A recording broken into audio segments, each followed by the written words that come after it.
ये रिवॉल्वर कौन लेके आया? सर ये तो प्रोडक्शन वाले को मालूम होगा। तो प्रोडक्शन वाले को बुलाइए। जी मैं राम ठाकुर, मैं ही प्रोडक्शन संभालता हूँ। शूटिंग के लिए गोलियां और रिवॉल्वर कौन सप्लाई करता है?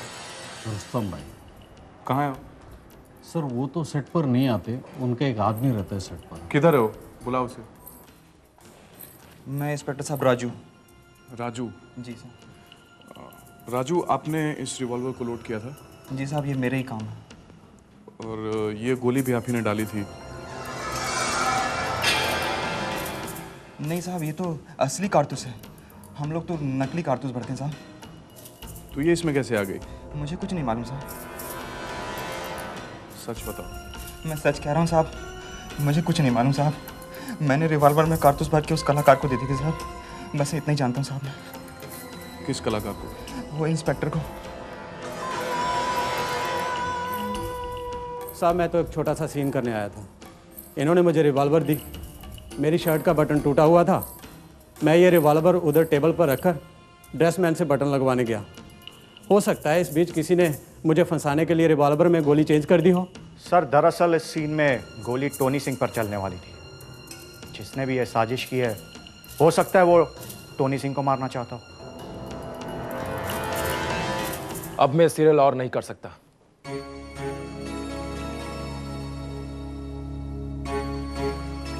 आप ये सीरियल करना नहीं चाहते अब? क्यों? पेमेंट नहीं मिल रही है क्या? देखिए मिस्टर रैना, मैं जानबूझकर अपनी जिंदगी मौत के हवाले नहीं कर सकता। अब तक 2 बार मुझे जान से मारने की कोशिश की जा चुकी है। सबसे पहले वो जहर वाली चाय पिलाकर मुझे मारने की कोशिश की गई। ये तो अच्छा हुआ कि शेखर ने वो ऐन वक्त पे सीन चेंज कर दिया, वरना वो चाय तो मुझे ही पीनी थी। और आज जो गोली मालती को लगी, वो गोली भी मुझे ही मारने के लिए चलाई गई थी इंस्पेक्टर।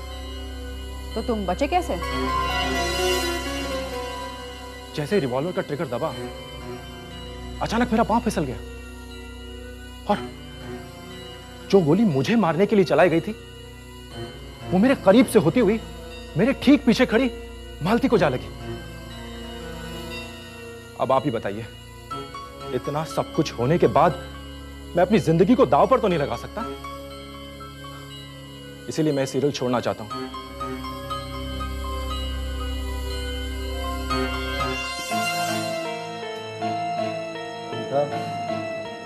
देखा काशी, मैंने कहा था ना, इसका काम हो गया और ये सटक लिया।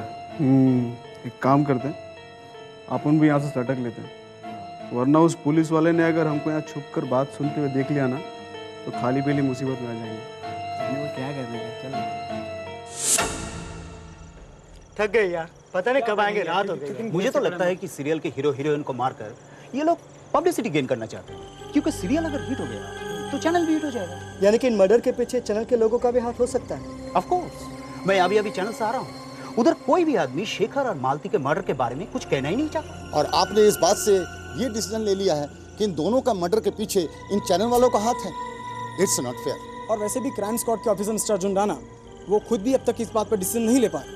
और मुझे तो ऐसा लगता है कि इस सीरियल को कोई बंद करने पर तुला है। जहाँ तक मैंने इन्वेस्टिगेशन की है इस केस के बारे में, हीरो शेखर और हीरोइन मालती के बीच में कुछ नाजायज ताल्लुक का टाइमिंग कोई अफेयर चल रहा था। हो सकता है कि कोई तीसरा आदमी सिर्फ इन दोनों को ही इस केस से हटाना चाहता है।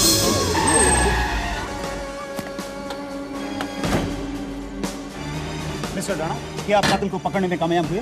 आप लोग प्लीज थोड़ा सा इंतजार कीजिए। Mister Rana, we are so waiting for a long time sir. और इंतजार कीजिए प्लीज। थोड़ी देर बाद।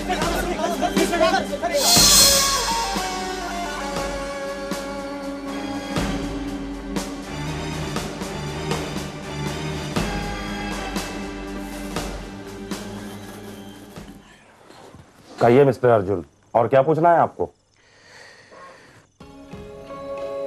मिस्टर राजवंश, वो आर्टिस्ट जिसने इंस्पेक्टर का रोल प्ले किया था, जिसकी गोली से मालती मरी, एक्चुअली में वो गोली टोनी सिंह के लिए चलाई गई थी। मैं आपसे ये पूछना चाहता हूं कि क्या कभी उस आर्टिस्ट ने आपसे टोनी सिंह के रोल के लिए रिक्वेस्ट की?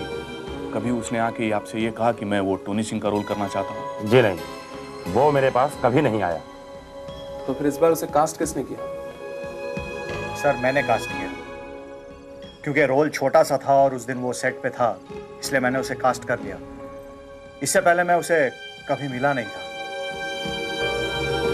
सर मेरे हिसाब से कातिल जब तक पकड़ा नहीं जाता है, हमें शूटिंग को बीच में ही रोक देना चाहिए।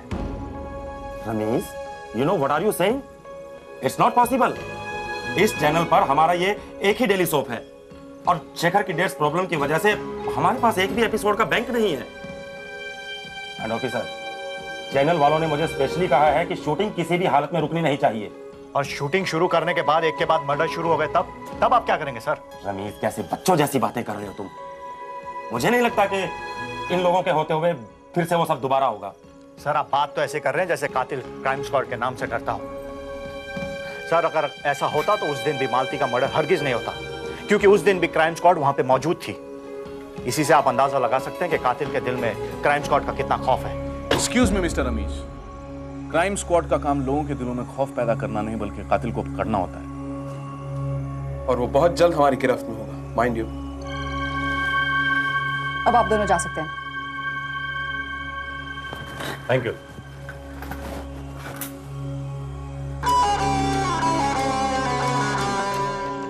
हेलो मिस्टर राजवंश, I am from India news TV. आप बताएंगे शेखर और मादी के कत्ल के बारे में क्राइम स्क्वाड की इन्वेस्टिगेशन कहां तक पहुंची है? बेहतर होगा ये सवाल आप क्राइम स्क्वाड वाला से ही पूछिए। भाई जी ने सुना है कि आपका शेखर के रिलेशन अच्छे नहीं थे और इसीलिए मैंने ही शेखर का खून करवा दिया, यही कहना चाहते हैं आप? आप लोगों को दिल का दाढ़ बनाने के सिवा कुछ और भी आता है? डायरेक्टर साहब आप बताएंगे कातिल के बारे में कुछ सर? यही क्या अगर शूटिंग फिर से शुरू हुई तो और एक मर्डर होगा और तब तक शायद कातिल का पता भी चल जाएगा। और पूछना चाहते हैं? मालती पर गोली इसी गन से चलाई गई, इट्स अ रियल वन। इसका इस्तेमाल जनरली फिल्म या सीरियल की शूटिंग के लिए किया जाता है, पर इसमें बुलेट्स नकली होते हैं। उस दिन किसी ने असली बुलेट डाल दिया and she died. She was the second victim. पहला मर्डर हुआ था चाय में पॉइजन मिलाने की वजह से, यानी कि कातिल जरूर कोई ऐसा इंसान है जिसे यूनिट के हर मूव का पता है, who knows everything, who knows even the script. लेकिन प्रोडक्शन वालों से लेकर डायरेक्शन वालों तक सभी को पता होता है कि नेक्स्ट क्या शूट होने वाला है। कहीं ऐसा तो नहीं कि कोई बाहर का आदमी किसी यूनिट के आदमी के साथ मिलकर ये सब कर रहा? मगर बाहर से वो आदमी कौन हो सकता है जो सेट पर किसी को टारगेट बना रहा है? बाहर का एक ही सस्पेक्ट हो सकता है, Rohini. I would like to interrogate her. देखो रोहिणी, हमें तुम्हारे और शेखर के अफेयर के बारे में सब कुछ मालूम है। हमें यह भी मालूम है कि उसने तुम्हें डिच किया। काफी सोचने समझने के बाद मैं इस नतीजे पर पहुंचा हूं कि शेखर और मालती को मारने का सबसे स्ट्रॉन्ग मोटिव तुम्हारे पास था। तुमने उन दोनों को धमकी भी दी थी, am I right? हाँ, मैंने शेखर को धमकी दी थी क्योंकि शेखर ने मेरी जिंदगी के साथ खिलवाड़ किया है। He spoiled my life and my career. And मालती को मैंने ये हिदायत दी थी कि मेरे और शेखर के बीच में वो ना ही पड़े तो उसके लिए बहुत अच्छा होगा। और ये लेटर भी आपने भेजा था मालती को? नहीं, मैंने मालती को कभी भी कोई भी लेटर नहीं भेजा। लेकिन मिस रोहिणी, ये फोटोग्राफ्स आपने प्रोड्यूसर राजवंश को क्यों दिए थे? क्यों और किस लिए आपने छुपकर ये फोटोग्राफ्स खिंचवाए थे? किस आदमी को आपने हायर किया था इस काम के लिए? मैंने कभी भी किसी फोटोग्राफर को हायर नहीं किया कोई भी फोटोग्राफ्स खिंचवाने के लिए। तो फिर ये फोटोग्राफ्स आपके पास कहां से आए? मुझे नहीं मालूम, मुझे भी किसी ने भेजे थे। किसने? मुझे नहीं पता, अगर मुझे मालूम होता तो मैं आपको जरूर बताती। क्या आपके पास वो लिफाफा है जिसमें ये फोटोग्राफ्स आए थे? Well, isn't it funny? मुझे नहीं लगता कि आप कोई भी कोरियर का कोई भी लिफाफा प्रिजर्व करके रखते होंगे। शांत हो जाइए, शांत हो जाइए।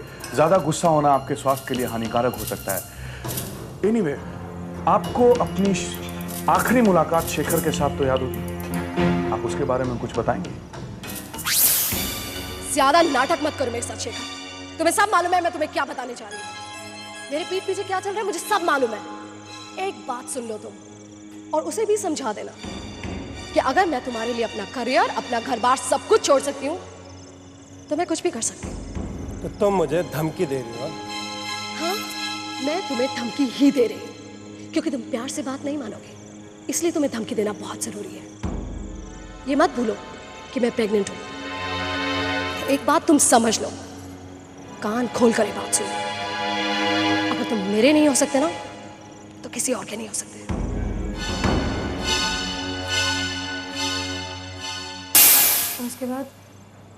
उसके बाद मैं अपने प्रोड्यूसर से मिलने चली गई। यकीन करिए, मेरा मालती और शेखर के मर्डर में कोई हाथ नहीं है।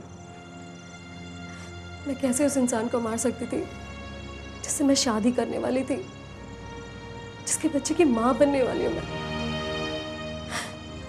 मैंने शेखर को नहीं मारा, मैं तो खुद बर्बाद हो गई, बर्बाद हो गई मैं।